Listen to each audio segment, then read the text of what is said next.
Herkese Arnavutluk'tan, İşkodra'dan selamlar.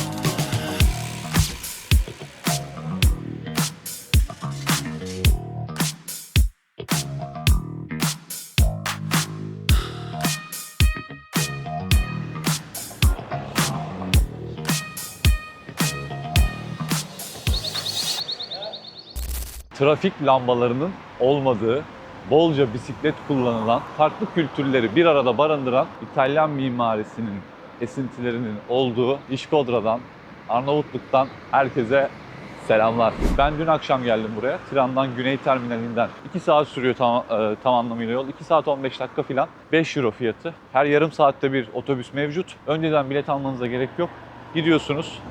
Direkt orada şoförden bileti satın alıyorsunuz. Zaten ödemeyi de aslında yolun yarısından sonra gelip koltukta topluyor tek tek senden. Burası otobüsten indiğim nokta. Tiran'dan otobüse biniyorsunuz.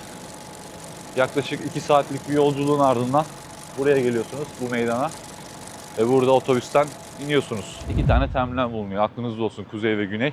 Bunlardan birine giderek otobüsle diğer şehirlere seyahat edebilirsiniz bu şekilde. Şimdi dün akşam ben buraya geldim. Havada hafif kararmaya doğru gidiyordu. Akşam biraz gezdim burayı. Buraya tam yani bir gün yeter. Bir gece konaklama da yeter. Ben de şu an tam anlamıyla onu yapacağım. Aynı doğal akışta gezeceğiz. Yaklaşık burada 1-2 saat bulunacağım. 1-2 saatte size gösterebildiğim kadar burada yerleri göstereceğim. Sonrasında buradan Budva'ya gideceğiz. Sanki bir böyle sahili varmışçasına tasarlanmış bir şehir aslında. Yani sokaklarında yürüdüğünüzde bir sokak sanki böyle bir sahil yoluna çıkacakmış havası var. O taşlardan dolayı mı artık oluyor, neyden oluyor bilmiyorum. Öyle bir havası var. Bu ana caddeye yürüdüğünüzde böyle 1 saatlik mesafede buranın kalesi var ve nehir var. Oraya gidemeyeceğim ne yazık ki. Başka zaman artık. Siz geldiğinizde gezmek isterseniz bilginiz olsun. Şehir merkezine 1 saatlik bir uzaklığı var. Rozafa Kalesi ve güzel bir nehri var. Gidip orayı da gezebilirsiniz. Burada böyle etrafta dükkanlar bulunmakta. Sol tarafında güzel bir park. Buranın galiba tek 5 yıldızlı oteli şu hemen karşıda gördüğünüz otel. Grand Hotel Europa yazan yer. Bir de bunun arkasında ileride birazdan göreceğiz onu da. Hotel Rozafa diye bir otel var. Benim kaldığım otel de hemen yine merkezde. Güzel bir otel. Fırsat olsa şimdi valizimi almaya gittiğimde çıkış yaparken onu da gösteririm size. Burası farklı kültürleri bir arada barındıran bir yer.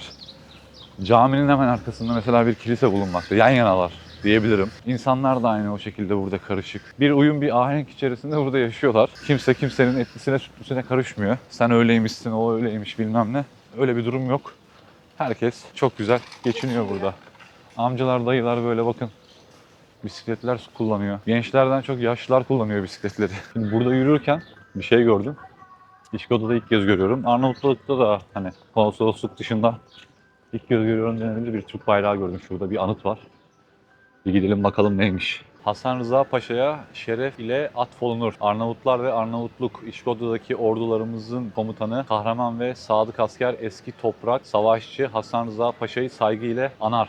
Önceki videodan bilirsiniz. Önceki videolardan daha doğrusu Kosova videosu var bir tane izlemeyenler izlesin. Bedrettin amcayla konuşuyorduk. Bu İşkoda'dan Bedrettin amca çok bahsetmişti. Sadece Arnavut milletinden burada en başarılı, en akıllı, mantıklı insanlar kimdir? İşkodralardır. İşkodralardır. İşkodralı. İşkodralardır. Çok akıllı, zeki insanlar, Türklere sadık, Türklere vefa borcu olan, vefa borcu ve vefa duyduğunu söyledi. Türk'ün üzerine, yani yemin ettiği zaman buranın Müslümanları mesela Türk'ün üzerine yemin eder demişti. Onlar yemin Allah'la, peygamberle yapmaz der, Paşa Türk der. Türk. Türk yemin yapar Türk. Yemin de Türk. Yemin bu. Yemin eder Türk'ün adına. Türk'ün üstüne, Türk'ün adına, Türk'ün adına yemin çünkü, ediyor. neden? Çünkü Türkiye doğru dürüstlüğü görmüş. Bayağı bir şey anlatmıştı. Ya şey olur ya hani bir yere gidersiniz. 3 gün 4 gün mesela bir tatile gittiniz. Gezdiniz. Her şeyin tadına böyle son gününde varırsınız. O arayıp da bulamadığınız veyahut da böyle güzel olduğunu hissettiğiniz şeyler hep böyle son gün dönmeden önce olur yani. Şimdi burada da ben aslında bakmıştım günüm kısıtlı. Sonradan bir anda burası eklendiği için bazı Türkler, burada yaşayan Türkler esnaf olsun vesaire bulmuştum sohbet etmek için ama şu an işte zamanım kısıtlı olduğu için onlarla hiçbir şekilde etkileşime giremeyeceğim. Ama bir gün yine buraya yolumuz düşer diyorum. Kısmetse inşallah. O zaman burada bir gece değil de bir iki gece falan 3 gece kalıp daha detaylı, daha böyle tarihi bilgilerin yer aldığı İşkodro ile ilgili daha güzel bir video yapmak da isterim. Tabi bu benim için 2-3 gün gerekli video yapacağım için. Ama siz buraya gezmeye geldiğinizde bir gece fazlasıyla ya bir gece konaklamanız hatta günübirlik bile çok çok çok çok rahat yetecektir. Pazar günü buraya denk getirmemeye çalışın. Pazar günü her yer kapalı. Yani %90 kapalı, tatil. Dükkanlar, yemek yerleri, işte kafeler vesaire. Nadir böyle açık yerler var ve sokaklar şu an gördüğünüz gibi böyle sabah saati gibi. Öğlen vakti bile hani çok sakin. Akşamleyin. Dün akşam gayet güzeldi. Akşamı böyle kalabalıktı. Hoştu ama gündüz dediğim gibi bir sakinlik mevcuttu. Onun dışında pazartesi, salı, çarşamba, perşembe, cuma hangi gün isterseniz o günlerden birinde gelebilirsiniz. O günler gayet böyle hoş, güzel. Birazdan şöyle bir yerde bir kahve içersek güzel olur ayılmak için. Şöyle bir durum var. Buradan Budva'ya gitmek biraz sıkıntı gibi. Saat olarak, otobüs saatleri olarak. Onu da göstereceğim nasıl gidiliyor. Buraya geldiğiniz nokta, inilen nokta, nerede yani otobüsten buraya gelince nerede iniyorsunuz? Ve buradan başka bir yere gitmek isterseniz nereden binmeniz gerekiyor? Onları göstereceğim. Saatleri falan biraz karışık çünkü bunların. Gidip orada beklemek gerekiyormuş. Bu caddenin böyle geldik şimdi gördünüz. Böyle şuradan karşıya geçiyoruz. Devamı. Burada da bir yol var. Devamı karşı tarafta. Burası da bir ufak bir meydan. Ana meydan ama şu ileride. Otel Rozofa'nın hemen yanı. Burası çok düz bir yer. Çok güzel. Çok fazla büyük bina göremezsiniz burada. Var böyle bazı noktalarda var işte burada. Yani burada gördüğünüz binalar. Onun dışında ara sokaklara girdiğinizde bundan böyle bir 50 yıl, 60 yıl, 100 yıl geri gidiyorsunuz. Binalar o kadar eski ki özellikle Arnavutluk genelinde, Tiran'da olsun. Binalar abi bırakmışlar ya böyle yani 80, 90, 100 yıllık binalar. Bunu görebiliyorsunuz, anlayabiliyorsunuz. Apartman daireleri böyle taş, kerpiç yapılar. Ya korumak için artık yenilemiyorlar ya da dokuyu bozmamak için mi hani denilir ama dışarıdan baktığında böyle oturulmayacak halde çoğu hani. O duruma gelmiş böyle oturulmayacak vaziyette gözüküyor ve kimindeki görüntüler de böyle pis. Balkonun üstüne teneke bağlamış filan. Değişik yani. Nene Teresa. Burada da bir anıtı mevcut. Bu bölgelerde kendisi çok sevilen, sayılan bir insandır. Cami burada gördünüz. Bir bakalım 2 dakika. Kapısını bulalım. İçine bakalım. Bayağı büyük bir yer. İçini merak ettim. Kocaman camiyle kocaman bahçesi var. Bir tane giriş yapmışlar ya. Ta oradan böyle buraya döndüm. İnsan şöyle 4 noktadan bir giriş yapar buraya. Kocaman yer yapmışsınız.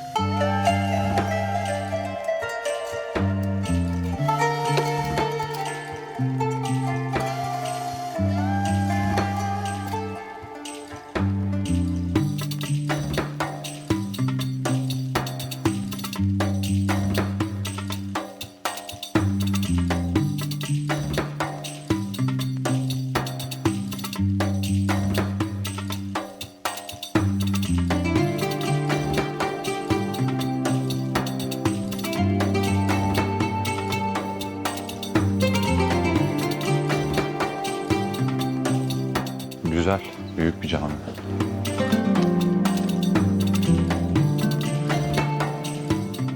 Hep kapıları kilitliydi Kosova'da. Namaz saati olmadığında. Burada açık. Burada kilitlememişler.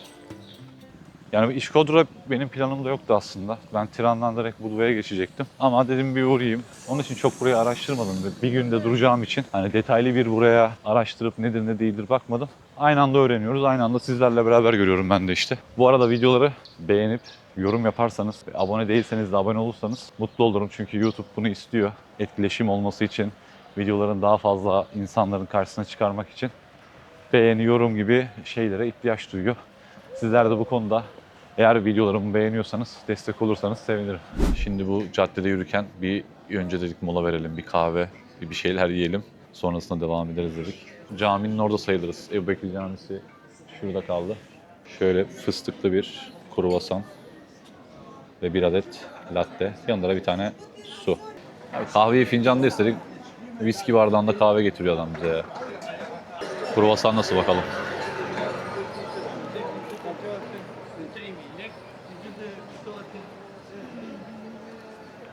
Güzel. Normal yani ya, çok. Kahve güzel de kruvasan idare eder. İşkodra, Arnavutluğun en eski şehirlerinden biri. Yaklaşık 100 bin civarı bir nüfusu var buranın. Burada nasıl söyleyeyim size, Hristiyanlar, yani Hristiyanların işte Katolikleri, Ortodoksları, Müslümanlar hepsi bir harmoni içerisinde yıllardır, hatta yıllarca problemsiz bir şekilde yaşamışlar ve hala da o şekilde bu dengeyi, bu harmoniyi koruyarak yaşamaya birlikte devam ediyorlar. Düz bir şehir. Olabildiğince bisiklet kullanılıyor ve yaya olarak gezilebilen bir şehir burası. Yani günlük hayat burada yaya olarak akıyor. Daha çok yaya ve bisikletle burada ulaşım sağlanıyor. Kültürel yaşamı çok zengin bir yer burası. Müzik festivalleriyle meşhur bir şehir. Yakın zamanda var mı bilmiyorum. Bakmadım, bilmiyordum da bunu da ben de burada öğrendim. Ama öyleymiş. Yani müzik festivalleriyle meşhur bir şehirmiş burası. Şehrin en önemli ikonik yapısı da tabii ki Rozafa Kalesi. Birçok efsane de var onunla ilgili. Ama ben oraya gitmediğim için onunla ilgili de çok bilgi hani şu an araştırmadım, bilmiyorum. Siz gelip ziyaret etmek isterseniz araştırabilirsiniz. Şehrin girişinde hemen ve yanından da güzel bir nehir akıyor. Meşhur bir köprüleri var, taş köprüleri hatta orada. Başka zaman kısmet olursa bu sefer önce oradan başlarım. Şu an bulunduğumuz nokta, yani bu cadde şehrin sosyal yaşamının olduğu cadde. Bütün mevzu burada dönüyor. Bütün kafeler, restoranlar, alışveriş mağazaları, dükkanlar hepsi burada. Burada net bir, şöyle söyleyeyim, net bir mimari yok. Osmanlı, Venedik ve modern mimarinin etkileri tamamıyla böyle birbirine karışmış durumda. Gördünüz zaten, bir anda bir harabe bina, bir anda yanında böyle bambaşka bir İtalyan, Venedik mimarisine ait binalar. Hemen bir yanında işte Osmanlı'dan esintiler, modern mimariden yapılmış apartmanlar.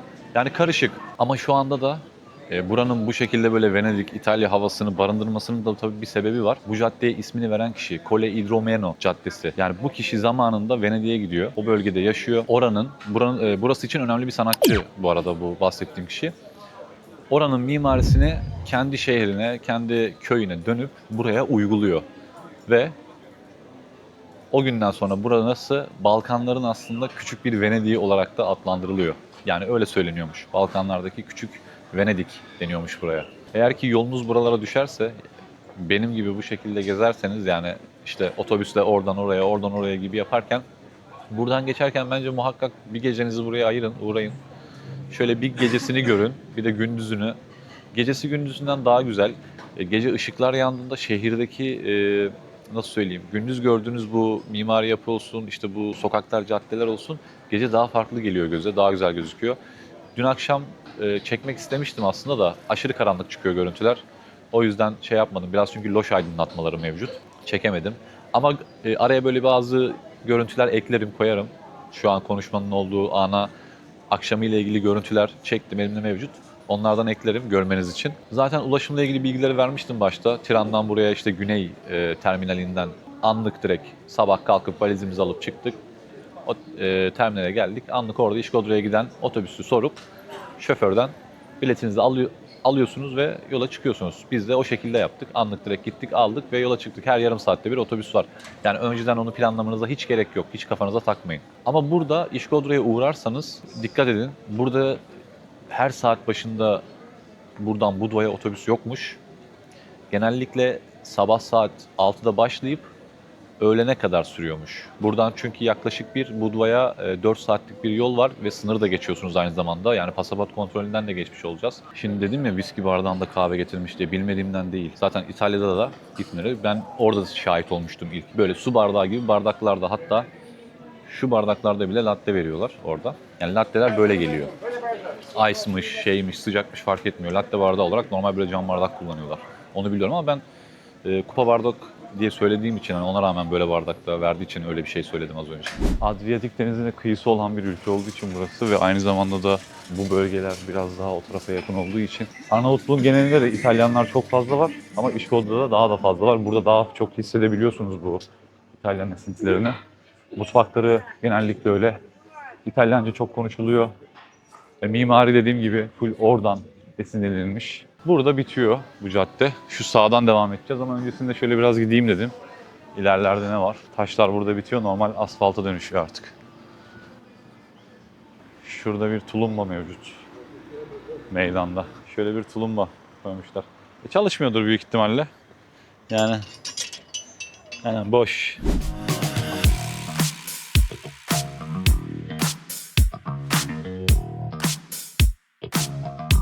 Her yerde kafeler, restoranlar.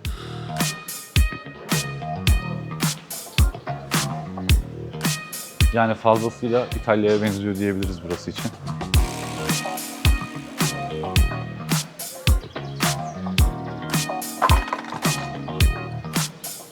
İtalya öncesi, İtalya vizesi eğer alamıyorsanız buraya bir gelip burada bir ön antrenman yapabilirsiniz diyebilirim yani.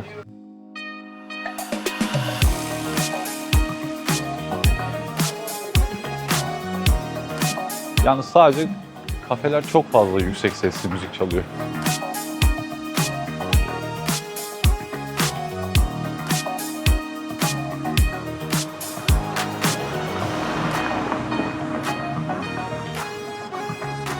Gezi yapanlar, turist kafileleri ufaktan sokağa çıkmaya başladı.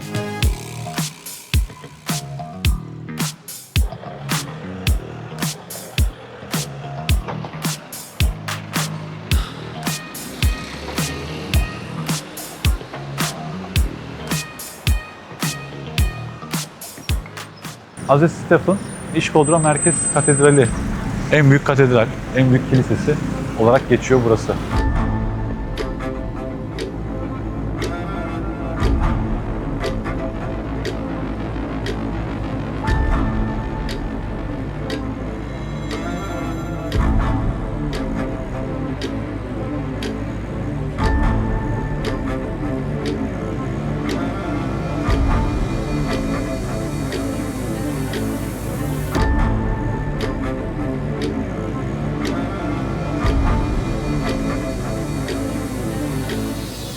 Yani Avrupa'daki diğer katedrallere nazaran bunlar biraz daha sade kalıyor. Aynı Kosova'daki gibi. Ondan birazcık daha aslında iyi diyebiliriz. Evet, o bahsettiğim yapılardan bir tane de göstereyim size, binalardan. Şu binalar hiç bakım görmemiş binalar.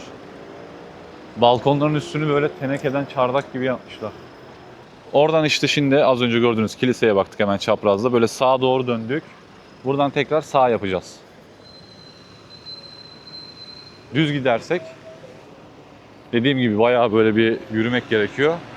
Kaleye doğru. Yani kaleyi şehrin çok dışına yapmışlar.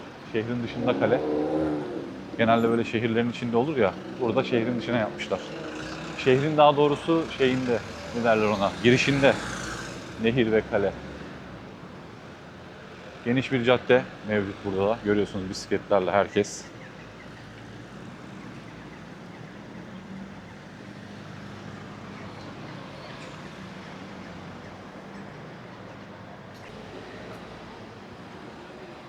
Şimdi karşıya geçelim. İskender Bey Bulvarı'ymış burası.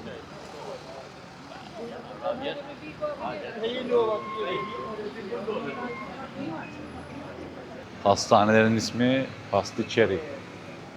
Pasticceri. Hastane demek. Bazı böyle ortak kelimelerimiz var. Mesela berber direkt berber. Burada da berber. Balık meşhur burada. İşkoda Nehri'nden çıkan alabalık meşhurmuş. Balıkçılar da var etrafta. Denenebilir. Güzel. Şurası Fısı yazan yer. Buranın geleneksel işte ne derler? Geleneksel, yöresel yemeklerinin servis edildiği bir restoran. Tourist Information noktası bu, şu an yanından geçtiğim yer. Arkamda bulunan yer. Şehirde birçok noktada şöyle gezi, yani şehrin haritası mevcut, bulunuyor. Nereleri gezip görebilirsiniz. İşte bisikletler falan. Burada vakti olan, olsaydı ben yapacaktım, olmadı. Şanssızlık. Bisiklet kiralayıp gezmek lazım. Yani çok daha güzel olur. Burada bir bisiklet kiralayıp şehri gezmek keyifli olur. Çok fazla elektrik kesiliyor bu arada burada. Dün gece de gitti. Bayağı birkaç kere. Her yerde jeneratör var. Zaten görmüştüm böyle bir geldiğimde, dedim acaba niye bu kadar çok jeneratör var dedim. Demek ki elektrik problemi var buranın. Şöyle göstereyim. Bakın böyle yerler var. Dükkanlar böyle bisiklet kiralıyorlar. 5 euro demiş. Mesela hediyelikçiler vesaire, bu dükkanlar Günlük bisiklet kiralaması yapıyor, saatlik, günlük. O şekilde değişiyor. Diğer tarafta olduğu gibi buradaki caddede de böyle kafeler, arada İtalyan mimarisinden esintiler bulunmakta. Çok karışık yapılar yani. Mesela bak karşı taraf ne güzel bir mimarisi var. Hemen onun karşısına geliyorsun. Şöyle bir görüntü var. Biraz böyle binaların tarzı, stili, yapıları bazı yerlerde Brezilya favelalarını andırıyor. Hemen bu sağ taraftaki yerde şehir sineması. Cinema Repubblica. Para bozdurma işini zaten Tiran'da halletmişsinizdir. Onunla ilgili de zaten bir önceki videoya bakarsanız Arnavutluk Tiran videomda orada para bozdurma ile ilgili detayları vermiş olacağım. Burada da yine var döviz büroları. O Ebubekir Camii'nin girişinin hemen karşısında, kapısından girdiğimiz yerin hemen karşısında var. Çok makas farkı yok. Orada ben bir bozdum ufaktan. 95'ten bozdu. Zaten hani 95 gösteriyordu 1 euronun karşılığını. Oradan direkt bozdurabilirsiniz. Komisyonsuz bir şekilde bozuyor. Şimdi nereye geldik? Bakın döndük, dolaştık. Tekrar şu an Ebubekir Camii'nin önüne doğru geliyoruz. İlk başta geldiğimiz o cadde şurasıydı. Sonrasında böyle geçtik, döndük. Buraya geldik. Şimdi buradan şu otobüslerin olduğu yere gideceğiz. Bakalım önce bir öğrenelim. Budva'ya saat kaçta otobüs var? Nasıl gidebiliriz? Fiyatı nedir? Ondan sonra otele gidelim. Otelden çantamızı alalım ve Budva'ya doğru yola çıkalım. Şu arada kalan Ortodoks kilisesi vardı, bir ona bakalım. Girişini ben bulamadım onun, bir aralardan bir yerlerden girdim az önce de. Şimdi soldan, şu otelin sağından bir giriş varmış. Oraya girdim de. Evet, buradan giriliyormuş.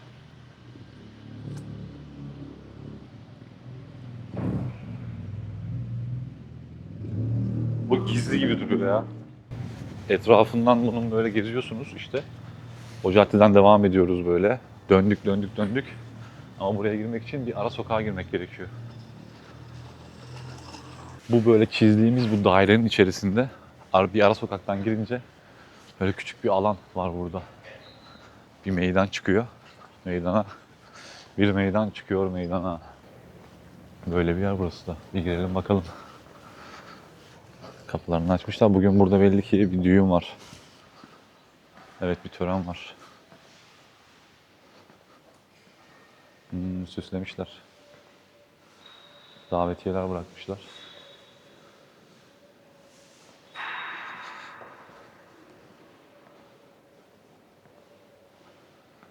Evet, birileri bugün burada evlenecek.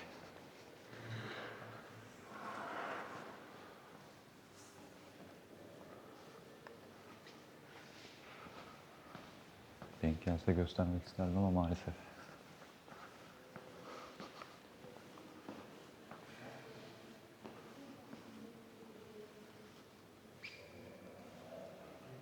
Böyle bir yer. İçeriği süslemişler güzel. İlk kez denk geldi böyle bir şeyde bu arada bana. Şimdi Sofra diye bir restoranda, İtalyan konseptli bir restoranda böyle bir yemek arası verdik. Ürünleri çok güzel. Ben kayda girmeden bir baktım tadına. Pizzası özellikle lezzetli. Tam bir taş fırın pizzası. Şöyle bir daha sizin için de bakayım hemen. Pizzası çok lezzetli. Odun tadı geliyor hamurundan. Tam bir taş fırın pizzası belli yani. Bir tane böyle meze tabağı gibi bir tabak. Dolma, işte su böreği, mücver, yaprak sarma. Bir şeyler daha vardı, onları tam adını bilemedim. Yine böyle dolma tarzı bir şey, o da değişik. 2 tane de içecek. Toplamda 20 euro gibi bir hesabı var. Bakalım en erken saat kaçta otobüs var. Çünkü yaklaşık 4-5 saatlik bir yolculuk olacak. Öğlen olmadan buradan gitmem gerekiyor. Saat 12'ye geliyor. 1,5 saatte şu gördüğünüz bütün her şeyi 1,5 saatte yaptık şu an. Daha detaylı, daha ağır gezerek, kaleye giderek vesaire, işte o nehir tarafına giderseniz işte tam gün de yeter. Bir gece konaklarsanız gecesini de görürsünüz. Ama günübirlik buraya arabanız varsa altınızda uğrayıp böyle 2 saat, 3 saat buralarda böyle gezebilirsiniz. Sonrasında yolunuza devam edebilirsiniz. Şimdi otobüslerin olduğu yere geldim. Burada biliyorsunuz karşıda otelin önünden kalkıyor Rozafa Otel'in önünden kalkıyor genelde. Zaten şurada International Bus durağı, yani otobüs durağı olduğunu belirten bir tabela var. Şimdi bir öğreneyim, ona göre hızlıca hareket edelim. Valla şimdi sordum da hızlıca gitmem lazım. 5 dakika içinde bir tanesi kalkıyor. Ondan sonraki otobüs 3 saat sonra. O da beni sıkıntıya sokar bayağı bir. Ve fiyat farkı da var. Bu şimdi 5 dakika sonra kalkan 19 euro. 3 saat sonra kalkan da 24 euro. Buna hemen yetişmeliyim ya. Otel yakın. Çekemeyebilirim. Otelin içini falan gösteremeyebilirim. Kusura bakmayın. Ama bir yetişeyim buraya. Olmadı anlatırım ben size detaylı hepsini. Adresini, linkini bırakırım. Resimlerinden de bakabilirsiniz. Hemen valizi almam lazım. İşte Tiran'dan geldiğiniz zaman ineceğiniz nokta burası. Otobüsler burada duruyor bu meydanda. Burası o büyük meydan. Geri Tiran'a buradan ya da başka bir yere gitmek istediğinizde şehirler arası şu karşıdan kalkıyor. Ülke değiştiriyorsanız da işte yolu gösterdiğim yerden Budva'ya geçecekseniz oradan kalkıyor. Şimdi oteli göstereceğim ben size hızlıca. İnşallah yetişirim. Bakın meydan hemen arkam. Girdik, bir sokak arkada. Yani çok merkezi bir noktada. Göstereyim. Bir cephesi burayı görüyor. Şurası hemen otel. Kurtabek yazan yer. Otel. Otelin girişi burası. Görüntüsüne çok aldanmayın. Hani böyle kötü gözüküyor olabilir. Bilmiyorum neye göre şey yapıyorsunuz ama. Şurada ikinci kattayım ben, şu camın açık olduğu yerde. Gayet büyük. 90'lardaki apartmanlar gibi işte falan. Böyle bir resepsiyonu var. Yani temizlik konusunda bakın kefil olurum. Temizliği gayet güzel. Tek bir avantaj, asansör yok. Asansör olmadığı için merdivenleri valizle çıkmak durumunda kalıyoruz. Şöyle göstereyim hızlıca hemen. Böyle bir oda. Kocaman bir yatak var burada. 2 tane böyle kocaman berjer koltuk. Burada bir tek kişilik yatak mevcut. Temiz, görüntülere çok aldanmayın, tertemiz. Eski şeyler, biliyorum, farkındayım onun da. Yani kullanılan malzemeler eski ama temiz. İçiniz rahat olabilir. Büyük bir dolabı var burada, askılıklı. Buzdolabı mevcut, büyük. Kettle, bardak, kurutma makinesi. Wi-Fi'si çok iyi, duşu güzel. Taharet musluğu mevcut. Şimdi koşayım bir otobüse yetişeyim hemen. Yetiştim şimdi otobüse de. Abim sağ olsun gider ayaküstü. Bagajdan da 2 euro kitlemenin derdinde. Büyük bagaj olduğu için, çanta bir şey olduğu için içeri almıyor. Arkaya diyor bagaja koyacağım diyor. 2 euro da bunun için diyor, ekstradan diyor ödeyeceksin diyor. Neyse yetiştik en azından. Bir sonraki zaten 23 euroydu. Bu da 19-21'e geldi. Bir şey olmadı yani. Evet, şimdi Budva'ya geldik ama nasıl geldik bir de bana sorun. Tepelerden, tehlikeli virajlardan döne döne indik buraya. Bayağı sıkıntılı yolları var. Yani 4,5 saat sürmesi o yüzden normal. Yaklaşık tam 4,5 saat sürdü yolculuk. Ama başıma ne geldi onu söyleyeyim size. Otobüse ben orada yetiştim. Sonra o ara benim büyük valizim olduğu için bekle dedi, onu bagaja koyacağız dedi.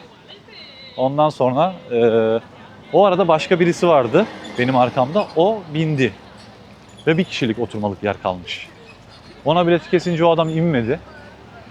Bana da sonra dedi ki koridorda yolculuk etmen gerekiyor. Koridora oturman gerekiyor dedi.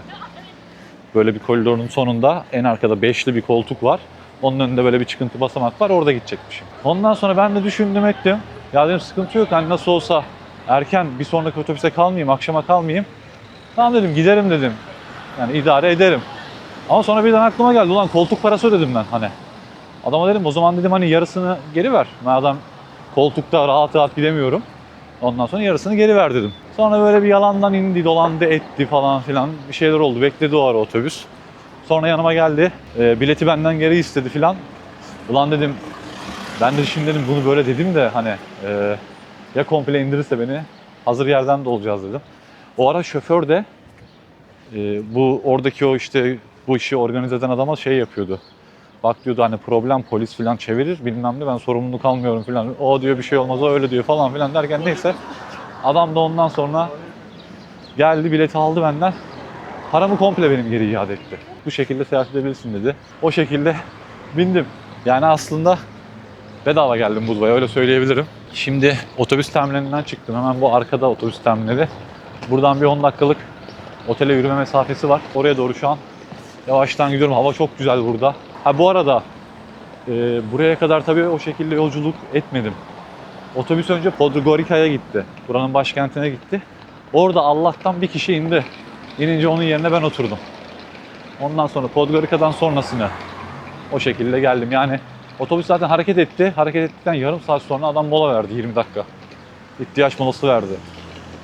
Sonrasında Podgorica'da işte bir 5-10 dakika durdu. Otelde bir saati molayla geçti yolculuğun aslında. 4,5 saat, yani 3,5 saat. Bir de otobüs arabalara göre biraz daha yavaş gidiyor. Normalde 100 kilometrelik bir yol aslında İşkodra'dan oradan burası. Ama sağ olsunlar hiç bu dağları, hani dağlara tünellerle münellerle uğraşmamışlar. Bütün dağların yataklarında, eteklerinde böyle yamaçlarında geziyorsun arabayla. Ondan biraz da yol uzuyor. Tehlikeli bir de. Yavaş gidiyorlar. Radarlar var. Adam dağın tepesine, polis elinde böyle şeyle kamera gibi bir şey böyle gözüne dayıyor, tutuyor. Radar bekliyor orada öyle. Gümrükten geçerken de bir sıkıntı olmadı. Siz bu tarz risklere girmeyin ama, çünkü otobüsün bir kapasitesi var ve o listeye isim yazıyor. Benim adımı yazmadı adam orada. O riski de aldı. Ama tabii ki de hani inip pasaportumu verdim bilmem ne. Hani o şekilde geçtik ama otobüs kapasitesinde beni göstermedi listede. Koltuk oturma şeyinde, sayısında. Orada artık o kendisi nasıl izah ettiyse oradaki adamlara, gümrük memurlarına bir problem olmadı yani. Çıkışı yaptık, girişi yaptık. Sonrasında bir şekilde geldik. Şimdilik bu kadar diyelim. Budva'dan kaldığımız yerden devam edeceğiz. Hepinize saygılar, sevgiler. Videoları beğenip abone değilsek de abone olmayı unutmayalım lütfen. Bunlar benim için önemli. Destekleriniz için şimdiden teşekkür edelim. Hoşça kalın. Görüşmek üzere.